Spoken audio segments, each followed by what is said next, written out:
la laïcité, de la fraternité et de la démocratie. La loi de 1905 qui sépare les églises et l'État n'est pas qu'une simple loi qui extrait les affaires religieuses de l'État.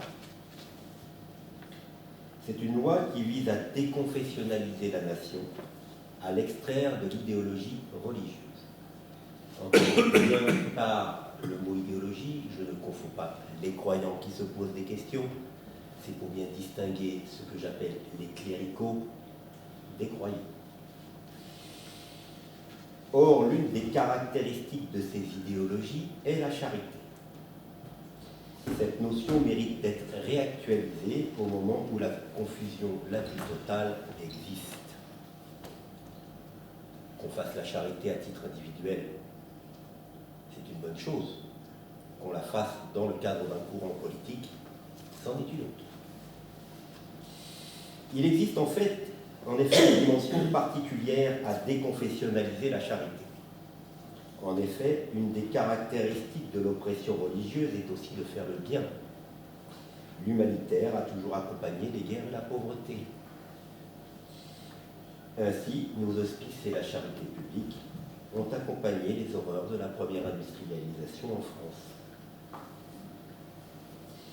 C'est bien parce que la souffrance est partout que peut se déployer la charité. La déconfessionnalisation de l'école entraîne alors nécessairement la question de la déconfessionnalisation de l'assistance publique.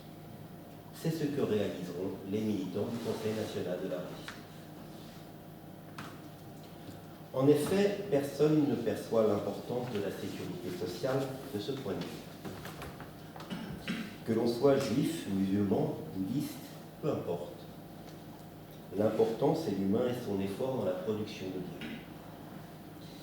En effet, ce qui est compté dans la sécurité sociale, c'est le salarié, pas sa religion. Outre qu'elle produit l'universel, puisque la couleur de peau importe peu, elle extrait de sa dimension oppressive. En effet, il n'est pas plus grande humiliation que de tendre la main pour obtenir la charité. Ce que fait la sécurité sociale avec sa création n'est pas simplement sociale, elle est citoyenne.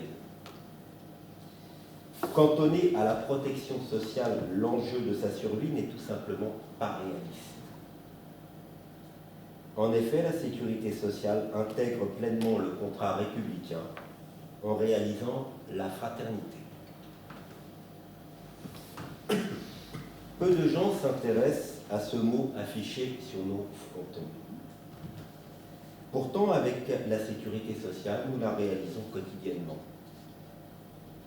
Certes, nous sommes toujours insatisfaits des problèmes administratifs, mais c'est tout de même mieux que de ne pas pouvoir se payer un médecin.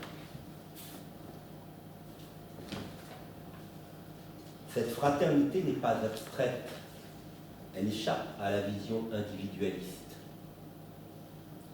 Elle renvoie aux garanties collectives, contrats politiques concrets et quotidiens qui s'ajoutent aux droits de vote. Ce mot fraternité, qui fait ricaner les multiculturalistes, est réalisé avec la force du travail. L'effacer est donc essentiel pour les ennemis de la République et de la démocratie. Peut-on faire un lien entre la loi de 1905 et la sécurité sociale? Assurément. Ses fondateurs insistaient sur cette déconfessionnalisation qui s'était initiée dans les écoles. Je vous renvoie au texte de 1946 à l'IHS, c'est l'Institut de l'histoire sociale de la CGT, ceux qui veulent aller voir. En modifiant le rapport social, c'est-à-dire la mise en place d'un droit politique au lieu d'une décision personnelle, je me suis perdu.